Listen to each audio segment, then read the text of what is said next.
우리 교회적으로 지금 성경 일독 프로그램을 진행하고 있습니다. 지난주에 읽는 그 범위 속에서 마태복음 산상수훈 5, 6, 7장을 읽었지요. 마태복음 5장을 읽으면서 제가 초등학교 때 생각이 났습니다. 5장 17절에 보면 내가 율법이나 선지자를 폐하러 온 줄로 생각하지 말라. 폐하러 온 것이 아니요 완전하게 하려 함이라. 제가 다녔던 초등학교가 기독교 학교였는데 학교에서 마태복음 5장, 6장, 7장 외우기 대회, 발표회를 했어요. 제 기억으로 그때 아마 2학년 때인가 3학년 때인가 그랬는데 이제 저학년이라고 5장 20절까지면 외우면 된대요. 그래서 열심히 외웠는데 다른 것도 무슨 말인지 모르지만 이 폐하러 온 줄로, 이게 아무리 생각해도 무슨 뜻인지 모르겠는 거예요. 황제에게 폐하라고 부르는데 아직도 그 기억이 납니다. 5장, 6장, 7장 산상수훈이라고 하지요. 혹은 산상보훈이라고도 말합니다. 1절이 예수께서 무리를 보시고 산에 올라가 앉으시니, 그래서 주님께서 산 위에서 산상 가르치신 빼어난 가르침이다. 수훈 혹은 보배로운 교훈이다. 보훈, 이렇게 이야기합니다. 수많은 학자들이 이 산상수훈 5, 6, 7장을 아주 극찬을 합니다. 정말 최고의 윤리적 가르침이다, 그렇게 말하고, 예수님을 믿지 않는 사람들도 야, 정말 이건 놀라운 가르침이다 하고 감탄을 합니다. 그렇죠. 이렇게 5장 8복으로 시작합니다. 심령이 가난한 자는 복이 있다니 천국이 그들의 것이며, 뭔가 심오한 의미가 여기에 담겨 있는 것 같지요.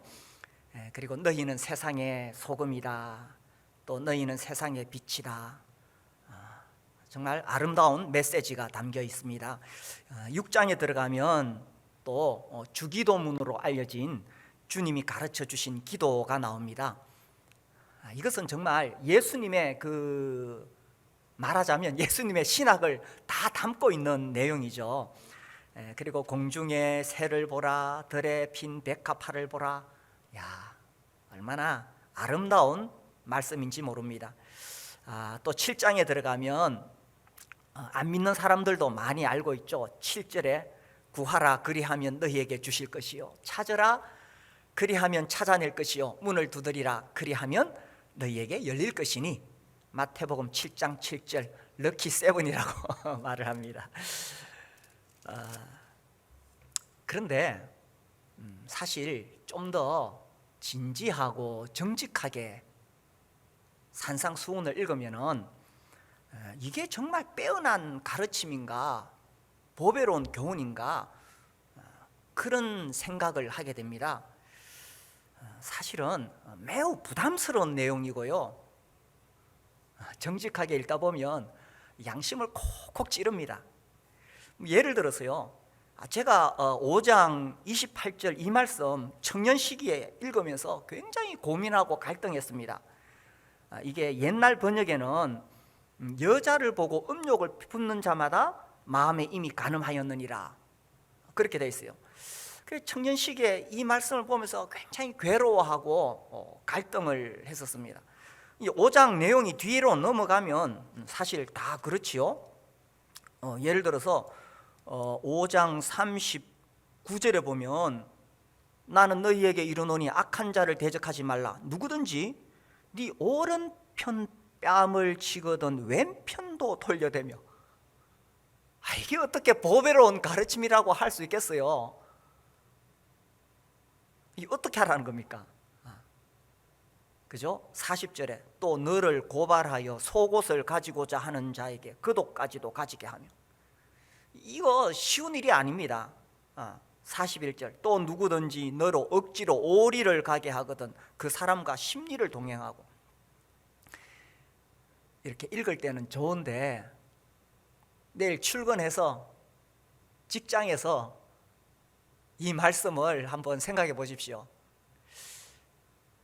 제가 처음에 발령을 받았을 때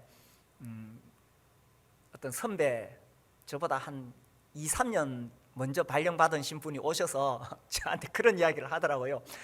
학교에서 뭐 하라고, 뭐 할 수 있는 거 있냐고, 뭐 잘하냐고 물으면 잘하는 거 있다고 절대로 말하지 말래요.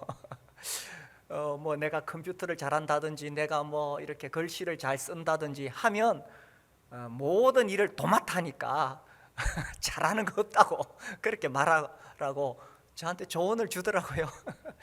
물론 그때는 뭐 첫 발령이니까 저는 의욕이 넘쳐서 뭐 무슨 일이든지 할 수 있는 마음의 준비가 돼 있었지만, 그런데 시간이 지나면서 오리를 가게 하거든 심리를 동행하고. 이 직장 생활할 때 이게 쉬운 일이 아닙니다.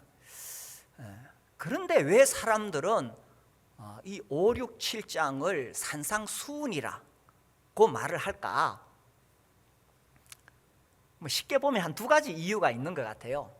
첫 번째는 사람들은요 듣고 싶은 말만 듣습니다. 뭐 럭키 세븐 얼마나 멋있습니까? 구하라 그리하면 너희에게 주실 것이요, 찾으라 그리하면 찾아낼 것이요, 문을 두드리라 그리하면 너희에게 열릴 것이니 구하는 이마다 받을 것이요. 이것은 예수님 안 믿는 사람들에게도 굉장히 도전이 되고 격려가 되는 메시지잖아요. 이거 좋잖아요, 좋은 말씀. 사람들은 자기가 듣고 싶은 것만 들으려고 하는 경향이 있어요. 이 설교도 마찬가지입니다. 주일날 똑같이 듣는데 사람들은 자기 듣고 싶은 것만 들어요. 광고도 그래요. 주일날 광고도 몇 번 반복했는데도 교회에서 그런 거 하나? 이렇게 묻습니다. 우리가 좀 그런 게 있죠, 그죠? 그리고 또 하나는요, 왜 산상수훈이라고 하느냐? 사람들은요 이론적으로는 다 동의를 합니다. 좋은 말 들을 때에. 그렇죠? 예를 들어 5장 45절 얼마나 멋있습니까?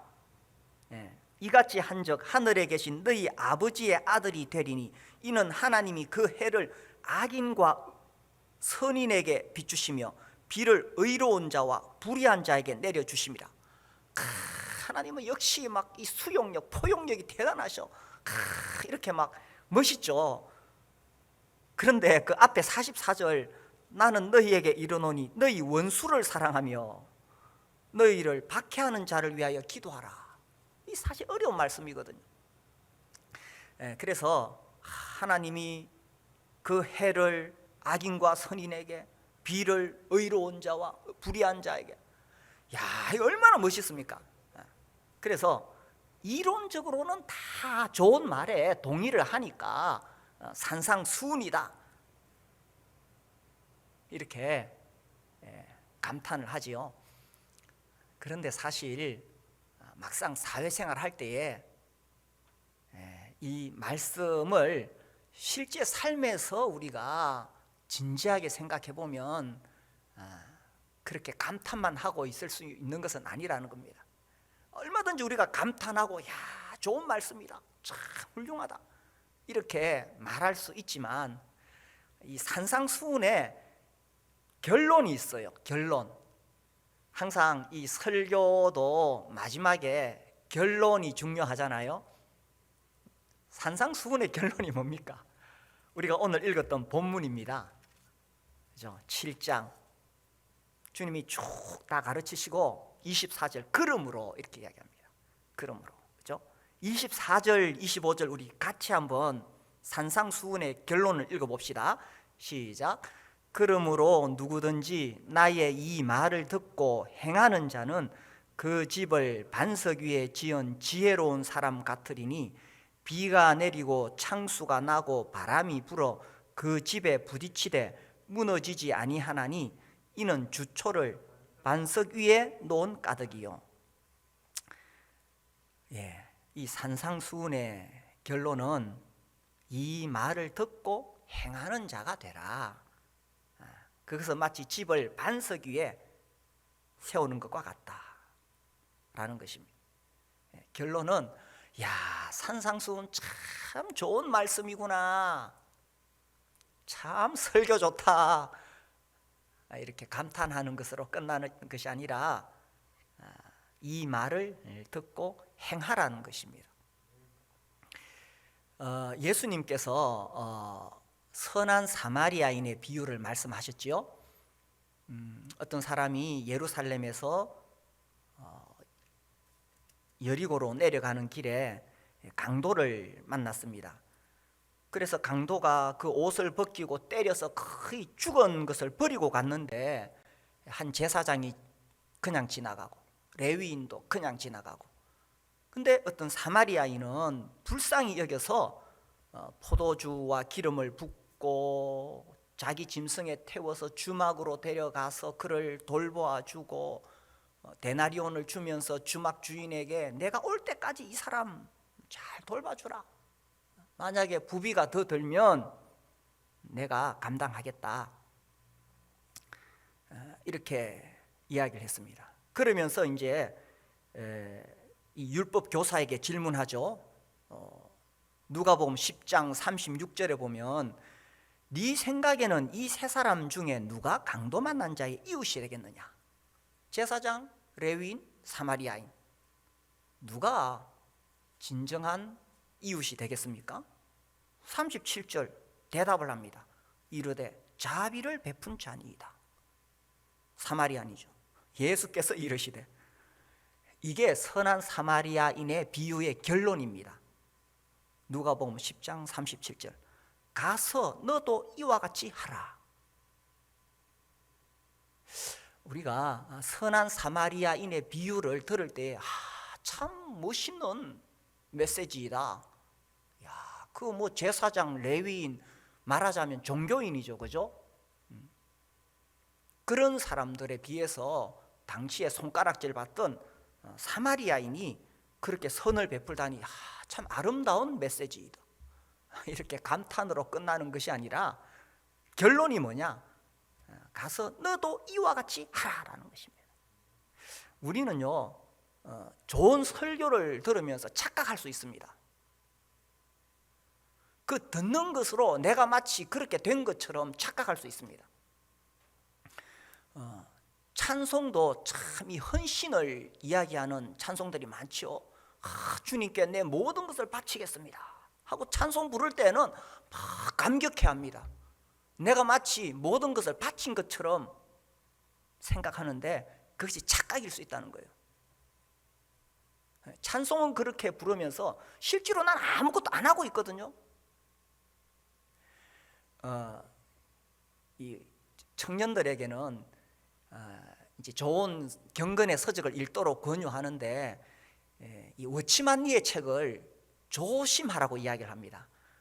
워치만니 참 훌륭한 주님의 종이고 정말 이 신앙생활에 있어 내면적인 어떤 그런 갈등이나 성숙을 잘 표현해서 참 책이 너무 좋은 책이 많습니다. 특히 성화에 관해서 잘 표현하고 있습니다. 그런데 이 책을 잘못 읽으면 자기는 그렇게 살지도 않으면서 마치 자기가 그렇게 된 것처럼 이론만 알고 그 이론으로 다른 사람을 판단할 수가 있어요. 그래서 참 좋은 책인데 조심해서 읽으라고 이야기를 합니다. 그 책을 읽으면서 자기는 그렇게 되지도 않으면서 그렇게 된 것처럼 착각할 수 있다는 이야기입니다. 우리가 이 산상수훈 보니까 너무 멋있죠. 그런데 결론이 뭐냐 하는 것입니다. 감탄하는 것이냐, 그것이 아니라 이 말을 듣고 행해야 된다라는 것이죠. 우리가 지금 올해 성경 읽기를 하고 있는데 참 좋은 하나님 말씀이죠. 읽는 것만으로도 복이 있습니다. 읽는 것만으로도. 그런데 한 걸음 더 나아가 보자는 것입니다. 자, 그런데 여기서 우리가 질문을 할 수가 있습니다. 그러면 이 산상수훈대로 살 수가 있느냐라는 겁니다. 먼저 이 산상수훈은 누구에게 하신 말씀이냐 하는 것을 생각해 볼 수 있습니다. 기본적으로 이 산상수훈은 구원받는 방법을 예수님이 말씀하신 것은 아닙니다. 아무도 자기의 행위나 공로로 구원받을 수 있는 사람이 없지요. 이 산상수훈대로 살아야 구원을 받는다, 이런 뜻이 아닙니다. 이 말씀은 이미 예수님을 주인으로 모신 사람, 이미 예수님을 왕으로 모신 사람, 이미 성령으로 거듭난 사람들에게 예수님께서 이렇게 살아라 라고 하신 말씀이죠. 그래서 이것은 구원받는 방법이 아닙니다. 그런데 이게 쉬운 일이 아니라는 거예요. 오른편 뺨을 치거든 왼편도 돌려대라. 오리를 가자 하면 십리를 가고, 악한 자를 대적하지 말고 원수를 사랑하라. 그래서 이 산상수훈을 어떻게 해석할 것인가 학자들이 고민을 합니다. 예를 들면 이렇게 보는 거죠. 여전히 이것은 율법이다. 그렇지만 우리가 율법을 지켜야 된다, 강하게 그런 율법적인 접근이 있습니다. 또 다른 접근은 아니다, 정말 인간이 하나님 말씀대로 살 수 없다는 것을 처절하게 깨달을 수 있도록 예수님이 하신 말씀이다. 그렇죠. 마태복음 이 산상수훈대로 살 수 없다는 것을 정말 사람이 정말 처절하게 깨달아야 예수님 앞에 엎드려서 예수님 앞에 나와서 구원을 받을 수 있기 때문에 주신 말씀이다, 이렇게도 이야기를 합니다. 또 어떤 해석은 이제 신학자들 중에 슈바이처나 이런 사람들이 이런 이야기를 했어요. 알부터 요하네스 바이스나 이런 사람들은 이것은 이 역사의 종말, 예수님의 재림 직전에 사는 그 긴박한 상황에서 이렇게 하는 것이다. 좀 어려운 해석이지만 그런 해석도 있고, 또 존 넬슨 다비 같은 경우에는 세대주의적인 관점으로 이것은 천년왕국에 시행되는 그런 율법이다, 이런저런 해석들을 하게 됩니다. 그런데 그런 어려운 해석과 상관없이 우리가 단순하고 겸손하고 정직하게 읽으면 이 산상수훈은 그냥 나에게 하시는 말씀이에요. 이것을 다 지켜서 구원을 받는 것은 아니지만 정말 예수님은 자기를 따르는 사람들에게 너희들은 이렇게 살아라 하고 하시는 말씀이에요. 그리고 여기에 계속 흐르는 메시지는 뭐냐 하면, 이게 이제 마태복음 전체를 볼 때 마태복음은 왕의 복음이거든요. 제가 CTI에서 한 10년 이상 이 마태복음 계속 강의하고 있습니다. 그래서 왕의 탄생 1장 2장, 3장 4장은 왕의 준비, 5, 6, 7장 왕의 법도, 8, 9장 왕의 권능, 이렇게 쭉 흘러갑니다. 왕으로 오신 예수님께서 왕의 법도를 선포하신 거예요. 예수님이 세우시는 왕국, 그 천국은 이런 사람들이 사는 것이다. 정말 예수님을 왕으로 모신 사람들은 세상의 어떤 윤리적 기준과 다른 이런 기준으로 사는 것이다 라는 걸 예수님이 말씀하고 계신 거예요. 그래서 이 산상수훈을 여러 가지 어떻게 다른 데 갖다 붙일 것이 아니라 구원받은 사람에게 지금 나에게 하시는 말씀이라는 거죠. 그래서 예수님께서 넌 서기관과 바리새인의 의보다 더 나아야 된다 하셨거든요. 그게 무슨 말이냐 하면 어떤 위선적이고 가식적인 그런 종교적인 기독교인이 되어서는 안 된다는 이야기입니다. 이게 지금 얼마나 무서운 말씀입니까? 5장 20절 그죠? 내가 너희에게 이르노니 너희 의가 서기관과 바리새인보다 더 낫지 못하면 결코 천국에 들어가지 못하리라. 이것은 물론 인간의 행위 구원을 이야기하는 것은 아닙니다. 사실 신앙생활을 오래 하다 보면 우리도 모르게 자꾸 껍데기가 생깁니다. 우리를 포장하는. 그게 바리새인과 서기관의 의죠. 그렇게 살지 말라는 이야기입니다. 그리고 이제 그 뒤에 넘어가면 이방인과 같이 구하지 말라고 하셨어요. 이 말은 세속적인 세상 사람들과는 다르게 살아라는 이야기입니다. 그래서 이 산상수훈의 메시지는 예수님을 왕으로 모신 사람들은 어떤 명목상의 교인이 되어서도 안 되고 세속적인 세상과도 다르게 살아야 된다. 이것이 메시지입니다. 제가요, 이제야 정말 처절하게 깨달은 성경 말씀이 하나 있습니다. 이 말씀을 내가 진작 알았더라면 이 자리에 서 있지 않았을 것입니다. 뭐냐? 야고보서 3장 1절 말씀입니다. 기억하시나요? 야고보서 3장 1절. 내 형제들아, 너희는 선생된 우리가 더 큰 심판을 받을 줄 알고 선생이 많이 되지 말라. 야, 참 제가 뭘 몰랐어요. 야고보가 이야기하기를 남들 가르치는 사람은 더 큰 심판을 받는다. 저는 아마 주님 앞에 가면 더 큰 심판을 받을 거예요. 설교는 그렇게 산상수훈처럼 아름답게 했는데, 그래서 제가 진짜로 이 말씀을 깨닫고 너무너무 부끄럽고, 이게 참 쉬운 일이 아니는데 내가 정말 겁없이 나섰구나 하는 생각이 들었어요. 저는요 그냥 디모데전서 4장 13절 말씀을 그냥 생각했어요. 여기는 이렇게 나와요. 디모데전서 4장 13절에 보면 바울이 디모데에게 이렇게 부탁합니다. 내가 이럴 때까지 읽는 것과 권하는 것과 가르치는 것에 전념하라.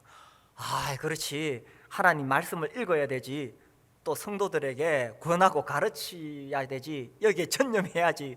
이렇게 해가지고 정말 무식하면 용감하다고 뭘 모르고 이렇게 시작을 했는데, 그래서요 우리가 산상수훈 앞에 정직하게 설 때, 제가 정말 이 산상수훈 앞에 정직하게 설 때에 정말 이거 피할 수 없는 주님의 말씀이고 또 내가 얼마나 부끄러운가 그런 생각을 하게 됩니다.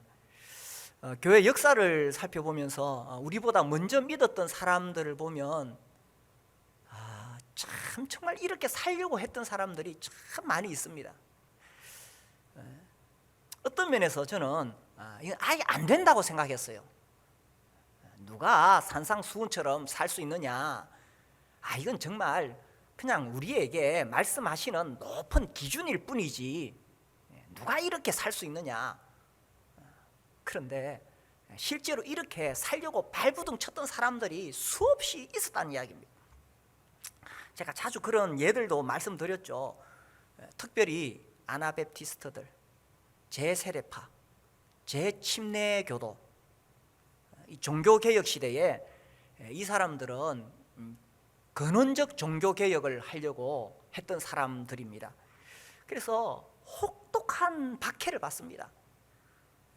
이 사람들은 유아 세례를 반대하고 정말 예수님 믿은 신자에게 침례를 줘야 된다고 주장했죠. 그러면서 아주 혹독한 박해를 받는데, 그 당시 황제였던 칼 5세, 이 사람 정말 이 사람도 자기 신앙으로 했죠. 로마 가톨릭 신앙으로 수많은 그 개혁자들을 죽였는데, 특히 이 제세례파는 네덜란드에서만 3만 명이 이 황제의 손에 죽어갔습니다. 아주 잔인하게 죽였습니다. 막 혀를 뽑고 막 살을 인두로 지지고 화형시키고. 근데 그렇게 혹독한 박해를 받으면서도 이 사람들은 산상수훈을 그들의 삶의 근간으로 삼았습니다. 특히 이 무저항, 무기를 들지 않는 거죠. 그래서 주님의 말씀을 있는 그대로 순종하려고 했던 사람들이 역사 속에서 많이 있었다는 이야기입니다. 제가 몇 번 그 예화를 말씀드렸을 거예요. 그 제세례파 그 신자가 이제 경관이 잡으러 오니까 막 도망을 갑니다. 가다가 이렇게 강이 있는데 얼었어요. 그래서 얼음 위를 막 달려서 도망을 갔는데 그 자기를 잡으러 오는 경관이 그 강을 얼음 위를 건너다가 얼음이 녹아가지고 물에 빠졌어요. 물에 빠져 죽게 되었거든요. 이 도망가던 신자가 뒤돌아보니까 물에 빠져 죽으니까 어떻게 했어요? 도망가다가 돌아와가지고 물에 빠져있는 사람을 건져줍니다. 자기를 잡으려고 하는 사람 건져주니까 이 경관이 막 어떻게 해야 될지를 모르는데 강 건너편에 그 상관이 잡으라고 그랬어요. 경찰이니까 명령에 복종해야 되잖아요. 그래 잡아가지고 결국 이 사람 죽습니다. 그러니까 원수를 사랑하라고 주님이 말씀하시니까 그냥 말씀 그대로 그렇게 순종하려고 했던 사람들이 역사 속에서 수없이 많이 있었다는 사실입니다. 물론 그분들이 이렇게 해서 구원을 받는다고 생각하지 않았어요. 그러나 예수님을 따르는 사람들은 이렇게 살아야 된다고 믿었던 거죠.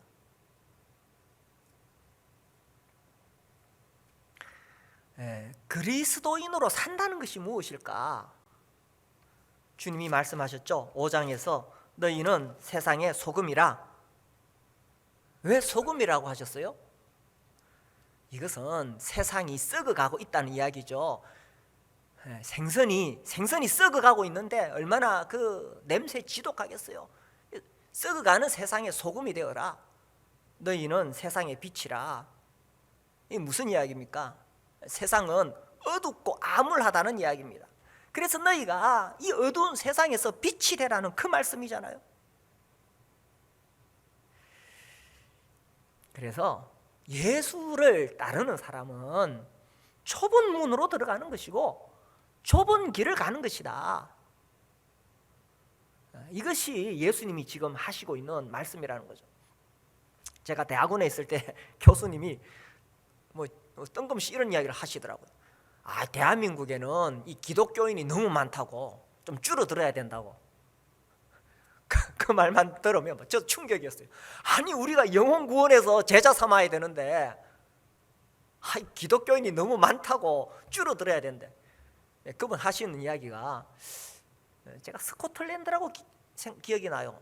장로교가 아주 강한 나라죠.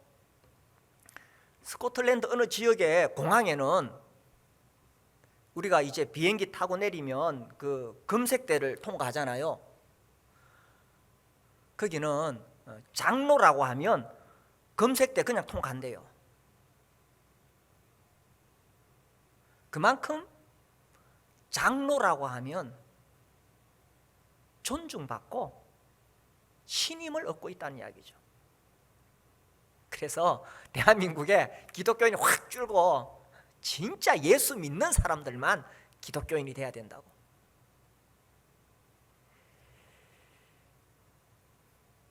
이 산상수훈 매주 좋은 설교 듣고 하나님 말씀 듣는데 이 산상수훈에서 주님이 마지막으로 하신 말씀, 그죠? 24절부터 보면은 두 집이 있다. 그래서 반석 위에 지은 집 있고 모래 위에 지은 집이 있죠. 26절 27절 우리 같이 한번 읽어볼까요? 시작. 나의 이 말을 듣고 행하지 아니하는 자는 그 집을 모래 위에 지은 어리석은 사람 같으리니 비가 내리고 창수가 나고 바람이 불어 그 집에 부딪힘에 무너져 그 무너짐이 심하니라. 뭐 기초가 중요하다는 건 누구나 다 잘 알죠. 그 왜 그 일본 도쿄의 임페리얼 호텔 이야기 아마 들어보셨을 거예요. 미국의 그 유명한 무슨 프랭크라는 건축사가 도쿄 한복판에 세계적인 호텔을 지으라는 부탁을 받았는데 2년 동안 기초만 땅만 팠다 그러죠. 2년 동안. 그 중간에 돈 떼먹은 거 아니냐 오해도 받았는데 2년 동안 기초 파고 2년 동안 공사해서 4년 만에 지었는데, 자, 기초가 무엇이냐 중요한데 반석 위에 지었느냐 모래 위에 지었느냐 언제 표시가 납니까? 평소에는 뭐 표시 안 납니다. 겉으로 번드러한 게 잘 지은 집이죠. 근데 그 도쿄에 지진이 휩쓸고 갔을 때에 주위에 있는 건물은 다 무너졌는데 여기는 유리창 5개만 깨졌다 그러죠. 우리의 인생에도 평소에는 표시가 나지 않습니다. 지혜로운 사람이나 반석 위에 지은 지혜로운 사람이나 모래 위에 지은 어리석은 사람이나 표가 안 나지만 언제 표시가 나느냐? 인생의 시련이 올 때. 비가 오고 물나며 바람 부딪히되, 찬송 있죠. 비가 오고 물나며 바람 부딪히되 반석 위에 지은 자는 흔들리지 않을 것이요 모래 위에 지은 자는 무너지게 된다는 것입니다. 평소에는 모르죠. 그런데 우리가 살아가면서 시련을 당할 때, 비가 오고 창수가 나고 바람이 부딪힐 때, 그때 진짜 우리가 신앙을 어떻게 기초하고 살았는가, 그때 표시가 난다는 것입니다. 두 번째는 언젠가 우리 다 하나님 앞에 서는 날이 있지요. 그 하나님의 심판대 앞에서 표시가 나겠지요. 아, 참 말씀 좋다 라고 감탄만 했던 사람과 듣고 행하는 사람, 하나님의 심판대 앞에 설 때 그때 표시가 나겠지요. 구원도 마찬가지입니다. 입술로만 예수 믿는다고 고백한 사람과 정말 성령으로 거듭난 사람, 언제? 시련이 올 때 표시가 납니다. 정말 성령으로 거듭난 사람은 어떤 시련에도 그래도 버티고 있습니다. 마지막 심판날에도 성령으로 거듭난 사람은 하나님의 심판대 앞에서 하나님의 인정을 받게 되겠죠. 예, 어떻습니까? 오늘 제가 설교를 마칩니다. 제 오늘 전한 메시지가 성경에 기초하고 있습니까? 이렇게 좀 마음으로 동의가 됩니까?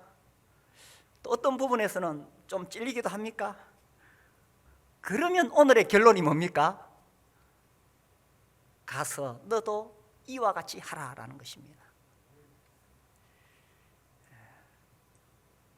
우리는요, 총론에는 강한데 강론에는 약하다, 이런 말이 있어요. 하늘에 보물을 쌓아라, 주님이 그렇게 말씀하셨죠. 그래, 하늘에, 땅에 쌓아두지 말고, 그죠? 땅에 거기는 좀과 동록이 해하며 도둑이 구멍을 뚫는다. 오직 너희를 위하여 보물을 하늘에 쌓아두라. 좋은 말씀이에요. 그러면 주님께 헌금을 드려야 된다는 이야기입니다. 가서 너도 이와 같이 하라. 너희는 먼저 그의 나라와 그의 의를 구하라. 좋은 말씀이죠. 그러면 이번 주에 우리 목장 식구들 돌보라는 이야기입니다. 코로나 때문에 우리가 정상적으로 만날 수가 없는데, 그렇지만 이번 주에 우리 목장 식구들 돌보라는 거죠. 산상수훈의 결론이 뭐냐? 우리가 읽었습니다. 누구든지 나의 이 말을 듣고 행하는 자가 되라 하는 것입니다. 선한 사마리아인의 비유의 결론이 뭐냐? 가서 너도 이와 같이 하라라는 것입니다. 그래서 우리 모두 다 지혜로운 건축자가 되기를 바랍니다.